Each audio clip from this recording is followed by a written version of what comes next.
세상의 모든 지식 언더스탠딩.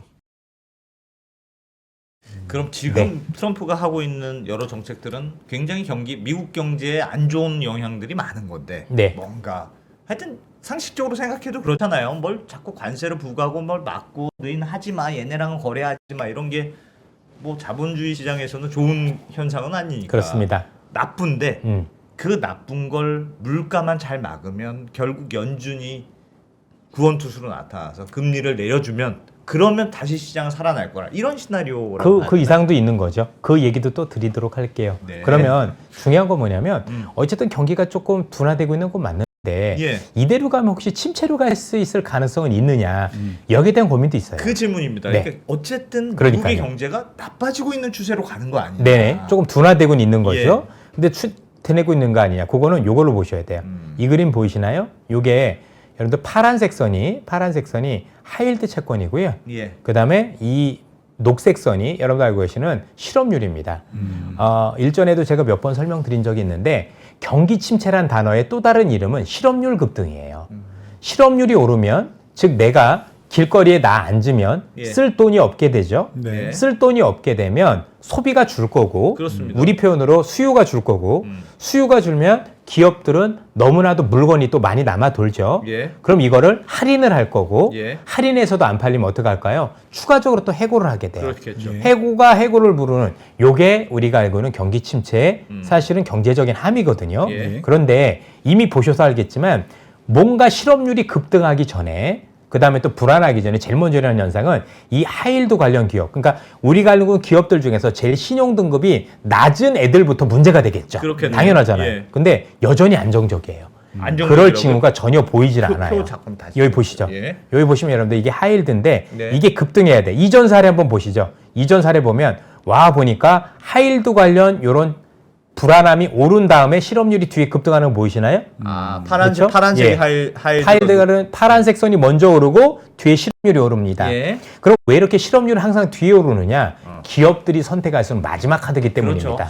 실업은 제일 마지막에 아무래도 어려우면 조금 비용도 좀 줄여봤다가 아니면 한 일주일 일하는데 우리 3일만 일해보지 그랬다가 그것도 안 되면 정말 김씨 정말 죄송해. 뭐 좀 나가줘야 되겠어. 뭐 이렇게 얘기하는 거잖아요. 그래서 이거를 경기 후행지수라고 얘기하는 거예요. 그러니까 우리가 경제학적으로 배울 때 실업률이 경기 후행지표입니다. 그런데 경제학자들조차도 90%가 왜 이게 경기 후행지수인지 아는 사람들이 굉장히 드물어요. 제가 일부러 물어봤거든요. 이유는 하나예요. 기업이 선택할 수 있는 마지막 카드이기 때문에 후행적으로 나타난다라고 보시면 될 것 같고요. 그러기 전에 제일 먼저 나타나는 게 기업들의 신용도가 문제가 되는 거죠. 그런데 지금 기업들의 신용도가 문제가 되질 않아요. 한 가지 더 말씀을 드려볼까요? 그러면 어쨌든 간에 물건이 많이 안 팔리는 부분들도 있겠지만 사람이 공장에서 남아돌 때 아니면 기업에서 남아돌 때 사람을 자르게 되는데 지금 트럼프가 하고 있는 정책 중에 또 하나의 정책이 불법 이민자를 내보내는 거죠. 그럼 미국에 지금 사람이 부족할까요? 남아돌까요? 부족하죠. 부족해지고 있습니다. 그래서 기업들이 있는 사람을 자를 수가 없습니다. 해고를 덜 하게 되겠죠. 그래서라도 뭡니까? 실업률이 급등하지 않습니다. 당연히 실업률 급등을 가져오지 않는다라면 실제 이 사람들이 여전히 뭐 시장이 불안함에도 불구하고 돈 쓰는 걸 좀 줄여서 그런 거지 안 쓰는 건 아니고요. 여전히 기본 수요가 있기 때문에 사실 현재 경제는 경기가 침체로 갈 가능성이 매우 낮다라고 보셔야 될 것 같습니다. 다만 어쨌든 간에 둔화라는 게 진행되고 있는 건 맞는 거고 이 둔화라는 걸 진행시키고 막기 위해서는 추가적인 금리 인하가 필요하다 정도로는 분명히 우리가 인정을 하고 가야 된다라는 거죠. 그렇죠? 그래서 지금 트럼프 정책을 복합적으로 봐야 되는 게 단편적으로만 놓고 보면 안 좋을 수 있지만 불법 이민에 대한 부분하고 이런 것들을 복합시켜보면 이게 침체로 갈 가능성 없다라고 볼 수가 있고 그래서 연준도 자꾸 그 얘기하는 거예요. 경기가 나쁘진 않아 그렇게. 실제로도 그럴 거고 트럼프도 뭐 그 정도까지는 아닌 것 같은데 그냥 시장 빠지는 것만 보고 주식시장이 하락하는 폭에 맞춰서 시장에 대해서 자꾸 경제적으로 해석을 하다 보니 그거 아닌데라고 자꾸 얘기를 하고 있는 거예요. 이해가 되실 거라고 생각을 합니다. 그죠? 그리고 또 좀 더 재밌는 얘기를 좀 뒤에 해드릴까 합니다. 요 그림을 한번 보실까요? 자, 이게 어쨌든 간에 여러분들 지금 경제와 관련해서 요 그림을 좀 참고해 볼 필요가 있을 것 같은데 이게 1999년에 있었던 닷컴 버블의 모습입니다. 그렇죠? 자, 이게 미국의 금리인데요. 미국도 이 당시에 99년에도 지금처럼 비슷했다가 경기가 약간 삐끗해서 금리를 조금 낮춰줍니다. 추세적 인하는 아니었고요. 그러니까 어떻게 돼요? 유동성이 많이 들어오면서 지수도 많이 조정을 받죠. 네. 이게 여러분들 그냥 봐서 그렇지 여기서 여기까지 보면 생각보다 많이 빠질 거예요. 그죠? 저는 이 당시에 매매를 했었던 사람이에요. 예. 시장에 있었던 사람입니다. 이 당시에 지금도 기억해보면 전부 다 죽었다, 시장 끝났다 이랬었을 때였어요. 그리고 나서 쭉 빠지니까 시장 유동성 들어오면서 그때부터 사실은 보면은 버블이 잉태되기 시작했다라고 보셔도 될 것 같아요. 네. 지금도 마찬가지입니다. 지금 금리 일정 부분 인하를 했고 시장이 조정을 받잖아요. 예. 이 지금 내리고 있는 금리 인하가 추세적 금리 인하만 아니라면, 즉 현재 내리고 있는 금리가 한 번, 두 번이 아니라 거의 제로까지 내릴 정도로 경기 침체가 아니라면 예. 두 서너 번 내린다라면 되려 제가 볼 땐 이번에 금리 인하 가능성은 향후에 시장에 버블을 잉태할 수 있는 그런 어떤 여러 가지 초석을 만들 가능성이 높다라고 저희들은 판단을 하고 있습니다. 아, 정말요? 예. 그래서 오히려 저는 올 하반기로 갈수록 상반기보다는 더 좋은 시장이 미국 시장에서는 기다리고 있다라고 판단을 하고 있고 버블로 갈 수도 있다. 버블로 갈 수 있을 가능성이 높은 거죠. 예. 왜냐하면 앞서도 말씀드렸지만 하반기에 일어날 일 중에 하나가 뭐죠? 규제 완화잖아요. 예. 그 규제 완화가 대부분 AI와 관련된 규제 완화라고 우리는 기대를 하고 있잖아요. 예. 일론 머스크가 있는 자율주행이니 로봇이니 여러 가지 그런 기대들이 있을 텐데 네. 그 기대와 관련 것들이 현실화될 가능성도 있다라고 봐야 될 것 같습니다. 질문 있습니다. 네. 그 버블이 되려면 사실은 작년에도 그렇게 시장이 좋았던 이유는 눈 씻고 찾아봐도 투자할 때가 미국밖에 없어서. 그렇죠. 그래서 다들 그냥 예. 우리나라뿐 아니라 그냥 전 세계에서도 다들 미국으로 갔지 않습니까? 근데 요즘은 딥시크 이후에 야 중국도 이제 장난이 아니네. 그 시점과 미국 시장이 빠진 거하고 교묘하게 맞물려 있잖아요. 네. 그러니까 이제는 미국만 답이 아닐 수도 있어라고 생각하니까 중국도 이제 쳐다보게 되는 거고 또 트럼프도 이제 불확실성이 커지고 여러 가지가 맞물려 있는데 과열이 되려면 다시 버블이 되려면 특히나 미국밖에 없어. 에브리바디 미국이야라고 생각해야 되는데 또 중국이라는 대안도 생기고 뭐 그럼 또 과연 그 정도까지 갈까? 두 군데가 같이 갈 가능성이 높다고 봐야 되겠죠. 아주 좋은 지적을 해주셨다라고 판단을 하고 있고요. 예. 실제 중국의 딥시크 충격은 예상보다 큰 게 예. 이게 별 문제가 아닌 게 중국이 이제 미국만큼 잘한다라는 걸 보여준 거잖아요. 그런데 우리가 중국을 싫어하지만 일단은 뭐 요즘 뭐 중국 관련해서 경기 일으키시는 분들 굉장히 많은데 여러분들 중국을 싫어하는 거지 중국의 기술에 대해서 폄하를 하면 안 되는 거거든요. 예. 그 실력은 우리가 미국도 인정하는 건데 우리가 걔들이 그게 안 된다고 얘기할 필요는 없지 않습니까? 예. 객관적으로 바라봐야 되는데 어쨌든 중요한 건 중국의 기업들을 보니까 너무 싼 거예요. 미국에 있는 우리가 알고 있는 AI 관련 기업들은 싼 기업이 PER 기준으로 보통 20배에서 30배, 조금 비싼 건 100배까지 받는데 네. 중국의 기업들은 대부분 지금 10배 미만인 기업도 있어요. 대부분 10배 초반이거나 그냥 제조업 관련된 PR 정도만 받고 있는 거지 요즘은 최근에 좀 오르긴 했습니다만 예, 예. 17배까지 오르긴 했습니다만 여전히 우리가 볼 땐 너무 저가인 거죠. 그러니까 만약에 중국이 자본주의 국가였다면 중국이 더 유리하죠.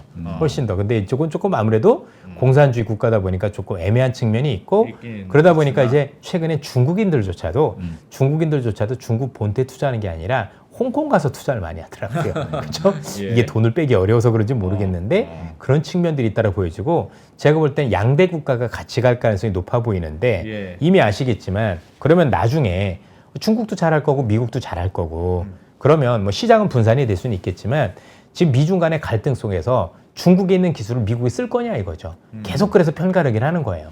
미국은 미국을 비롯한 이 관련 진영에서 미국 걸 쓰면 되는 거고 예, 중국은 또. 중국과 관련돼서 그 진영 애들이 쓰면 되는 거라서 예. 계속 갈라져요. 그게 미중 갈등의 기본 본질이에요. 야. 만약에 둘이 합쳐놓으면 미국이 못 이겨요. 왜 못 이기냐면 기술력이 딸려서가 아니라 가격 때문에. 기술은 미국이 우위라는데 이견은 없는데 그렇죠. 가격을 갖다 대면 이게 틀려요. 예. 중국이 제일 잘하는 게 뭐냐면 싸게 만드는 거거든요. 미국보다 훨씬 싸게. 그러면 품질은 조금 떨어지지만 이 가격이면 이게 거부할 수 없는 어떤 가격의 혁신을 가져오다 보니 사실은 미국 입장에서 되게 곤란해지는 일이 많다라는 거죠. 예. 결국은 가를 수밖에 없다라고 판단을 해봐야 될 것 같습니다. 그리고 또 하나는 아직까지는 자율주행도 그렇고 예. 자율주행도 그렇고 뭐 로봇과 관련된 AI 그 관련해도 그렇고 뭐 여러 가지 논란은 있습니다만 아직은 미국이 그래도 기술이 조금 비교 우위다라고 보셔도 될 것 같은 게 같은 자율주행도 중국도 지금 열심히 하고 있지만 미국하고 좀 방식이 다르거든요. 그래서 조금 미국이 훨씬 더 낫다라는데 기본적인 방점들을 많이 가지고 한국은 있습니다. 그냥 설 자리가 없구나. 없죠. 안 했으니까. 없어. 예. 어쩔 수 없죠. 우린 투자를 한 적이 없으니까. 우리는 그냥 투자라도 잘해야 되겠네요. 왜냐하면 간단한 게 그런 거예요. 중국인들이 왜 잘하냐? 간단해요. 돈 많이 주니까예요. 지금 여러분들 우리나라도 의대 선호 현상이 있지만 의대 선호 현상의 슬픈 이유가 두 가지잖아요. 하나는 우리나라에서 직장을 다니면서 직장에 대한 안정성이 떨어졌다라는 거. 내가 언제 잘릴지 몰라라고 하는 거죠. 그러면 내가 잘리기 전에라도 뭔가 내가 대단한 기술력을 가지고 있으면 거기에 대한 제대로 된 평가를 받아야 되는 거잖아요. 근데 우리나라는 대부분의 기업들이 연공서열이에요. 그렇죠? 이 친구가 저 신입사원인데 이 친구가 그냥 객관적으로 지금 AI는 걔들이 제일 잘해요. 우리 나이 때 분들이 무슨 AI를 하겠어요. 그렇죠? 컴퓨터도 안 만져본 사람들이 많을 텐데 이 사람들이 위에서 차고 있으면 제가 볼 땐 발목만 잡아요. 근데 얘네들 보고 나서 야, 너 AI 해봐 해서 잘 만들면 어떻게 할까요? 야, 수고했어. 술 한잔 사주겠죠. 그죠? 그리고 나중에 승진에 유리하게 가점 줄게. 한국은 이게 끝이에요. 근데 중국은 어때요? 기본적으로 이거 하나 만드는데 20억, 30억씩 꽂아준단 말이에요. 우리나라도 말입니다. 현재 있는 대기업들이, AI 있는 기업들이요. 신입사원들이 진짜 AI 잘해. 누가 봐도 뭔가 대단한 걸 해냈어. 그래서 50억씩, 100억씩 주면 의대 안 가요. 진짜 안 가요. 근데 이걸 우리나라 없어요. 주지도 않고 오면은 네가 뭐 하면서 그죠? 뭐 주임 나부랭이가 아니면 대리 시정자 빼가 이러면서 애들에 대해서 진짜 그런다고요. 한국 문화는 다 그래요. 안 그런 데가 별로 없어요. 특히 대기업일수록 더 그래요. 혁신이 나올 수가 없어요. 혁신이 나오려면 어디로 가야 돼요? 나가야 돼요. 우리가 아니라 미국을 가거나 아니면 중국을 갈 수밖에 없는 거예요. 여러분들 우리도 한때는 말입니다. 한국도 한때는 이럴 때가 있었었죠. 저희 학번 때만 하더라도 의대 잘 안 갔거든요. 아시겠죠? 공대를 많이 갖고 우리 이진호 프로 오늘 안 나오셨지만 그래서 공대 가셨다 지금 망한 케이스잖아요. 그렇죠? 그 한이 지금도 그렇죠? 있어요? 그럴 거야 아마. 그죠? 오늘하고 안 나왔을 거야 어디 가가지고 그죠? 내가 왜 그때 의대를 안 가가지고 뭐 그런 얘기하고 계실 거고요. 그때는 진짜 저희들이 볼 때도 의대도 돈을 많이 벌었지만 의사 선생님도 훌륭했지만 공대 나왔을 때 대우가 너무 좋았었던 거예요. 파격적이었고 거기에 대한 어떤 여러 가지 대우들이 있다 보니 가셨었는데 어느 순간부터 그게 없어져 버린 거예요. 옛날에는 카이스트 막 처음에 만들 때는 서울대 교수보다 월급 3배씩 주고 막 맞습니다. 이랬다는 거예요. 그러니까 야 무조건 거기로 가야지 무슨 서울대를 가. 지금은 언감생신 택도 없는 얘기고요. 최근에 차이나 모닝포스트인가 해가지고 홍콩에 있는 신문에서 중국 관련 기사가 나온 적이 있어요. 중국인들이 미국에 유학 갔다 돌아오는 비율이 78%예요. 너무나도 대단한 거죠. 돈 많이 주니까. 돈 많이 주니까입니다. 예. 그래서 이번에 여러분도 아시겠지만 딥시크 만들었었던 그 중에서 여성 한 친구가 있었잖아요. 젊은 여성 친구 그죠? 그래서 우리가 알고 있는 샤오미로 연봉 20억이다 얘기하잖아요. 젊은데 20억이면 갈만하지 않나요? 의대 갈 이유가 전혀 없잖아요. 그렇죠? 그러니까 중요한 건 뭐냐면 기술에 대한 가치를 보여주면 그 이상으로 뭔가 성과에 대한 보상을 줘야 사람들이 공대라도 가는 거고 하는 건데 우리나라는 어렵게 공부해 한 정말 훌륭한 우리 젊은 인재들이 갈 곳이 없는 거죠. 내가 그거 있으면 차라리 미국 가고 말지 한국에 있어서는 그냥 그쵸 막내가 돼서 열심히 허드렛 일이나 하다가 그 기술이 있었을 때는 실력 발휘에도 아무 대접을 못 받다가 나이 들면 야 내 나이니까 이제는 나가야 되나 그죠? 퇴직 걱정하고 미래 걱정하고 이런 일들이 비일비재해지는 거예요. 이런 국가에서는 사실은 제가 같은 인재라고 하더라도 굳이 여기에 남을 이유가 없는 거죠. 그죠? 인재들은 본인들이 잘하는 거 다 알아요. 옛날 같지 않고 겸손이 미덕이 아니에요. 잘하면 잘하는 거에 대해서 제 가치를 받을 수 있는 세상이 돼야 되는 건데 우리는 그런 점들이 좀 아쉽다 이런 말씀을 드리고 싶습니다. 어쨌든 조금 얘기가 샜는데 지금 앞서도 보셨겠지만 저는 미국 시장도 그렇고 중국도 마찬가지겠지만 조만간 이 시장이 이게 끝이 아니라 정책 전환 이후에 뭔가 다시 바닥을 잡을 가능성이 높다라고 보고 있고요. 이 바닥을 잡은 이후에는 뭔가 지금보다 조금 더 올라갈 수 있는 가능성이 높다. 통상적으로 시장이 올라갈 때는 두 가지 중에 하나가 필요해요. 하나는 실적이 더 좋아지거나, 그래야죠. 그렇죠? 실적이 좋아지거나 아니면 돈이 많이 풀거나, 또 다른 돈이 많이 풀려서 그게 꿈으로 연결이 되거나 이런 부분이 있어야 되는 건데 최근에 아까 제가 딥시크를 왜 지금 말씀 주셨냐면 이 딥시크 이후에 중국에서도 그렇고 국내에서도 그렇고요.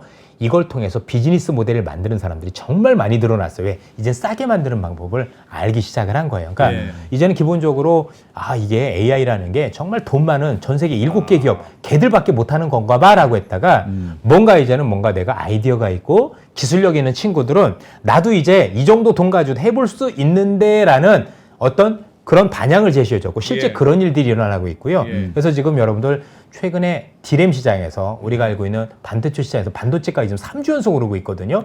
여기에 대한 수요가 늘어나서 그래요. 그렇죠? 너도 나도 해보겠다. 이게 경량화해서 이렇게 해보면 될 수 있겠는데라는 얘기들이 많이 나오기 시작해서 하는 것들이 많이 나오고 결국엔 딥시크의 충격뿐만이 아니라 이 충격 이후에 뭔가 우리가 생각지도 못했던 비즈니스 모델이 나오는 시기가 조만간일 수도 있겠는데 이게 나오는 시기에 주가도 보니까 많이 빠져 있어요. 그죠? 이게 웬 떡이나 할 수 있는 거고 시장의 금리도 내리니까 어때요?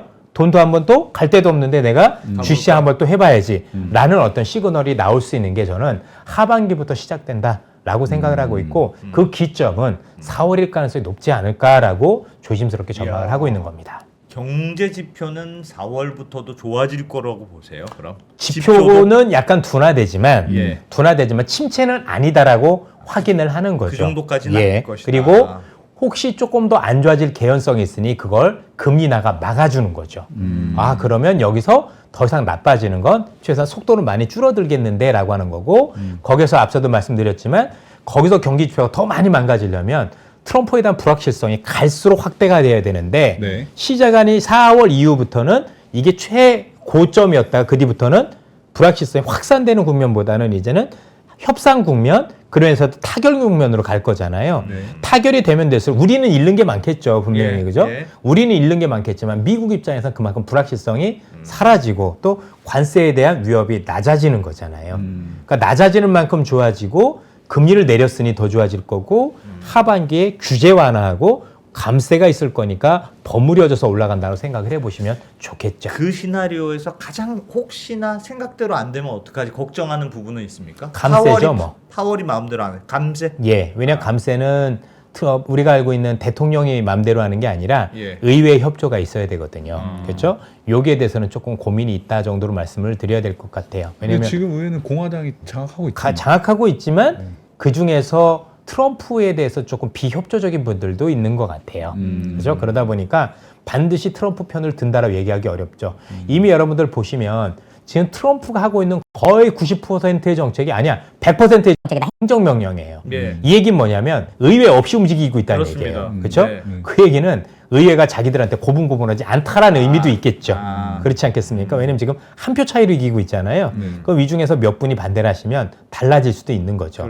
그럼 이제 그 의회에 계신 분들은 원하는 게 있겠죠. 그렇죠? 나한테 이걸 주면 나도 마음을 들어줄게. 이러지 않을까 싶은데 그래서 결국은 되지 않을까라는 생각을 기본적으로 가지고 있는데 감세 정책이나 그렇습니다. 결국은 되지 않을까. 왜냐면 감세라는 게 더 세금을 깎아주겠다 의미보다는 기존에 했던 감세 정책이 연장되는 거거든요. 그렇죠? 올해 연말로 되면 그게 일몰이 돼버려요. 끝나서 이걸 좀 연구한다던가. 근데 제가 볼 땐 연구하면 안 받아주겠죠. 그래야 나중에 또 협상을 할 거니까 트럼프한테. 그래서 내가 1년 더 연장해줄게. 뭐 이런 식으로 제가 볼 땐 되지 않을까라는 생각이 드네요. 감세 정책을 아직 카드를 안 쓰는 게 그걸 하면 이제 의회에서 되니 안 되니 하는 자기의 주도권이 아니고 없어요. 의외로 주도권이 맞습니다. 가는 게 싫어서 그럴 수도 있겠네요. 그리고 또 아직 시간이 남아있는 거죠. 연말까지니까.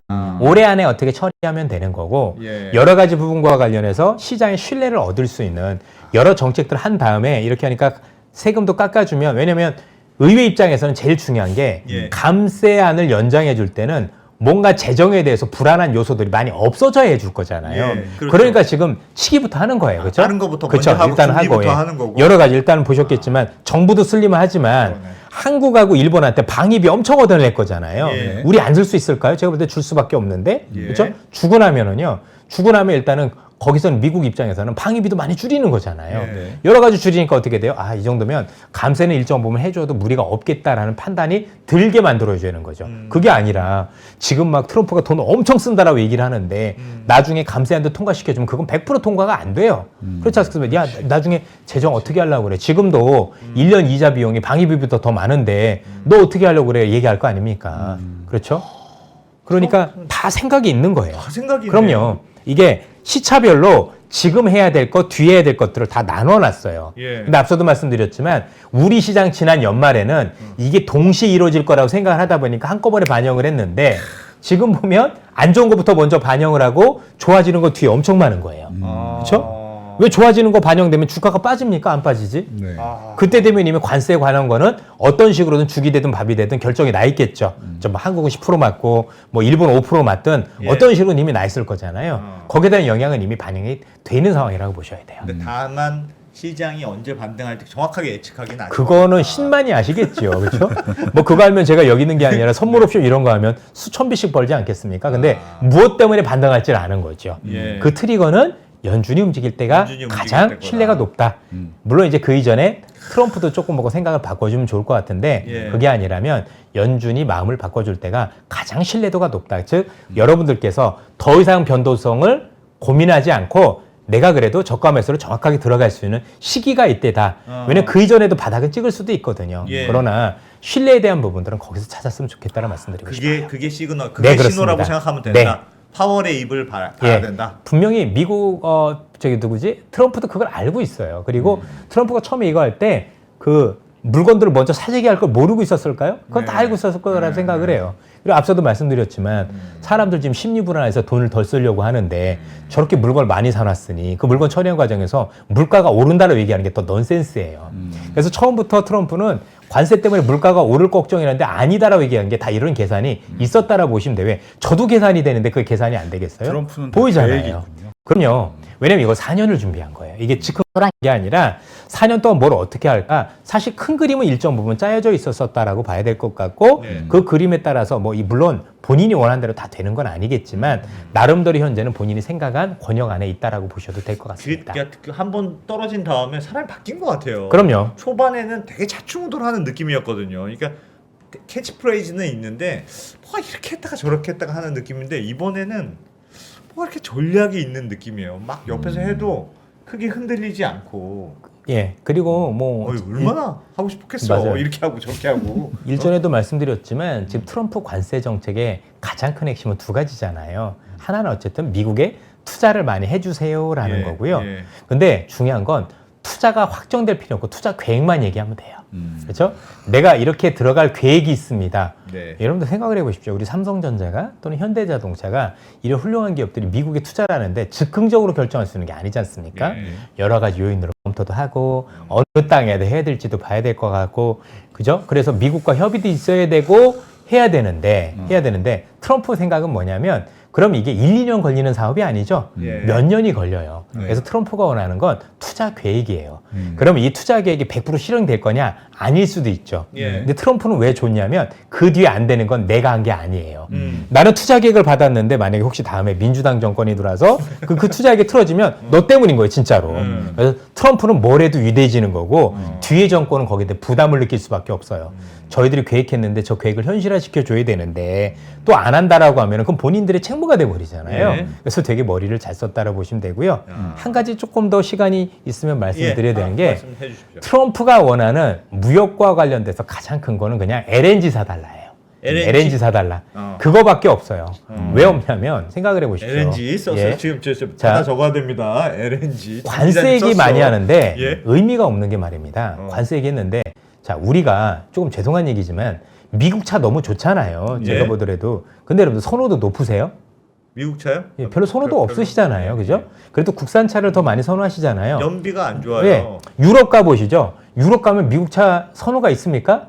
없죠. 없어요. 그렇죠? 예. 그러면 관세 깎아준다고 거기서 미국 차를 사겠어요? 아니죠. 예. 자, 트럼프는 그런 얘기를 하는 거예요. 우리가 무역 조건이 동등했으면 좋겠다라는 얘기를 하잖아요. 그런데 그 무역 조건이 동등해지면 미국의 무역 적자가 해소가 되냐는 얘기죠. 안 되죠. 그래서 얘기한 게 뭐냐면 관세 말고도 비관세 장벽을 얘기를 한 거예요. 예. 자, 그럼 비관세 장벽을 엄청 얘기하면 그 의미가 뭐냐면 핵심이 하나예요. 어차피 니들이 우리 차 탈 것도 아닌데 무역 적자는 해소시켜 줘야 돼. 그러면 무역을 니네가 흑자 낼 만큼 뭔가 사주면 되잖아. 예. 그게 전부 다 LNG 가스예요.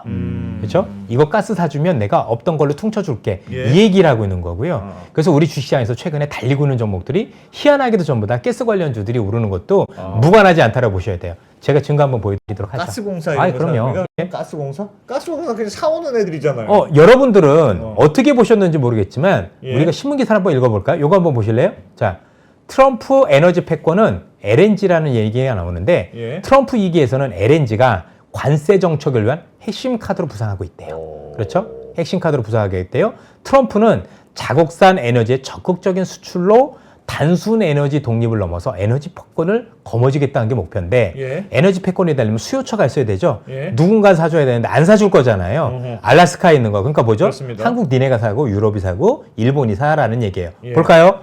얼마 전에 모디 총리가 미국 간 거 아시죠? 예. 무슨 카드 내밀었는지 여러분들 기억 안 나시죠? 여기 나오죠? 인도는 미국을 인도의 주도적 석유 가스 공급자로 복구시키고 일본이 뭐예요? 내가 너희들 가스 사줄게. 뭘 원하는지 알고 있는 거예요. 그죠?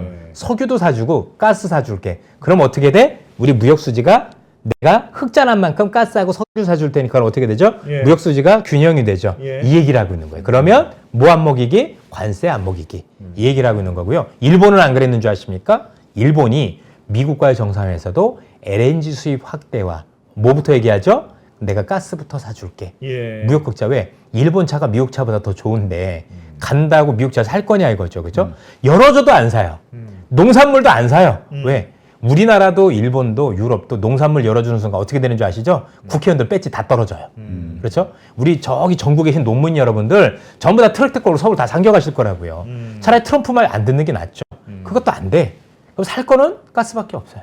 근데 이사님 그 네. LNG를 사오는 거랑 LNG 회사의 주가가 오르는 거랑 무슨 관계? 아닙니다. 미국 LNG. LNG 관련 개발 회사만 오르고 있어요. 그래서 개발. 예. LNG를 샀다 파는 애들이 오르고 있는 게 아니라 예. 개발과 관련되거나 운송된 애들만 그래서 오르는 거예요. LNG 배. 예, 그렇죠. LNG 배 배. 만들고 그래서 조선도 최근에 터미널 만들고. 특정 LNG 쪽에 특화된 쪽이 더 많이 올랐었을 거고 터미널 쪽에들 엄청 올랐을 거고 여러분들 가스와 관련 본행지 업체는 최근에만 2배가 올랐어요. 예. 시장이 이렇게 영악하게 움직여요. 그죠? 사람들은 지금 트럼프가 뭘 원하는지 바이든은 IRA 정책을 통해서 신재생 에너지를 키웠던 거 기억나십니까? 네. 그래서 우리 때 2020년대 배터리 관련주 제일 많이 올랐잖아요. 트럼프 경제의 패권은 에너지예요. 에너지 중에서도 LNG죠. 근데 여기서 왜 석유가 에너지고 아니고 LNG입니까? 석유는요, 유럽이 못 사요. 자, 유럽은 친환경에 목을 매는 애들이에요. 그죠? 되게 고상한 척하는 애들이란 말이에요. 그런데 석유는 우리에게는 탄소 많이 배출하는 애들은 안 산다고요. 그런데 이 녀석들이, 유럽 이 녀석들이 자기네들이 살이 떨리니까 얼마 전에 법을 바꿨어요. 친환경 안에는 원전하고 LNG도 포함된다라고 얘기를 해놓은 거예요. 예. 그러니까 트럼프 입장에서 뭘 파는 게 유리하죠? 예, 가스를 파는 게 유리하죠. 그래서 너희들이 이거 내 거 사가. 그러면 무역 수지가 맞춰지잖아라는 게 가장 큰 포석이에요. 즉, 그래서 가스를 팔이겠다는 가스팔이가 굉장히 중요한 거고요. 당연히 이를 통해서 미국에 투자를 하게 하려는 계획도 일단은 동시에 같이 하고 있다. 물론 이제 일부는 보편 관세를 통해서 나중에 수입을 확대하려는 그런 부분도 있겠지만 그건 물가를 올리는 안 되는 수준에서 하겠다 정도로 보시면 될 것 같습니다. 어떤 종목이 찍어달라고 하란 말이야. 그렇죠? 찍어달라고 요거 한번 해야지. 보실래요? 나중에 조용히 멈춰. 자, 요거 한번 보시면은요. 며칠 전에 네. 미국에 트럼프의 올인팔입니다. 네. 이분이 오셔가지고 한국에 알라스카 LNG 사달래? 라고 이제 아주 대놓고 얘기하고 갔어요. 그죠? 예. 그리고 또 한 번은 안 거 볼까요? EU하고 트럼프하고 위협하는데 밑에 보이세요? 협상 카드는 뭐래요? LNG 무기 구매 검토래요. 그죠? 협상 카드는 이거다. 결국은 LNG. 유럽도 아니면 우리가 알고 있는 이런 애도 알아는 거예요. 여러분도 아시겠지만 이미 가스 같은 경우는요. 보통 한 번 수입하면 기본 계약이 10년 단위예요. 네. 10년, 20년, 30년 이러기 때문에 만약에 여기서 이런 것들을 해주면 미국의 가스 채굴과 관련해서 사업성이 확보가 되는 거죠. 예. 그런 그 사업성이 되기 시작을 하면 개발이 됐을 경우 거기서 수많은 일자리들이 창출이 되겠죠. 그리고 가스와 관련돼서 공급 과잉이 되면 또 중요한 게 뭘까요? 예, 물가도 많이 내리겠죠. 그렇죠. 에너지 가격도 내리면서. 그러면서 이걸로 인해서 미국이 전기료가 많이 싸질 거니까 제조업을 할 수 있는 유리한 환경이 되겠죠. 이게 트럼프가 그리고 있는 그림이에요. 예. 그러면 투자자분들은 트럼프가 그리고 있는 그림을 어떻게 같이 가져갈 거냐 여기에 대한 고민을 하셔야 되고 여러분 들으신 걸 바탕으로 해서 트럼프가 하는 얘기 또는 각국이 분명히 이걸 가지고 뭔가 그죠? 협상을 할 텐데 어떤 걸 가지고 협상하는지 보시라는 얘기예요. 자동차 저 사준다는 얘기 못 한다니까요. 예. 사도 소비자가 안 사면 그만인 거예요. 그렇죠. 그렇죠? 그러니까 트럼프는 머릿속에서 상호관세 가장 큰 의미는 무역의 균형이에요. 그죠? 너 너무 흑자냈어? 나하고 똑같이 해줘야지. 그럼 네가 내 거 뭘 사줘야 될 텐데 살 거 없지? 나도 알아. 그러니까 가스 오케이? 이렇게 얘기해 주겠다고 보시면 되겠습니다. 알겠습니다. 예. 야, 지금 명확하네. 그냥 LNG가 그냥 머릿속에 팍 박히네. 예. LNG. 네. LNG다 LNG.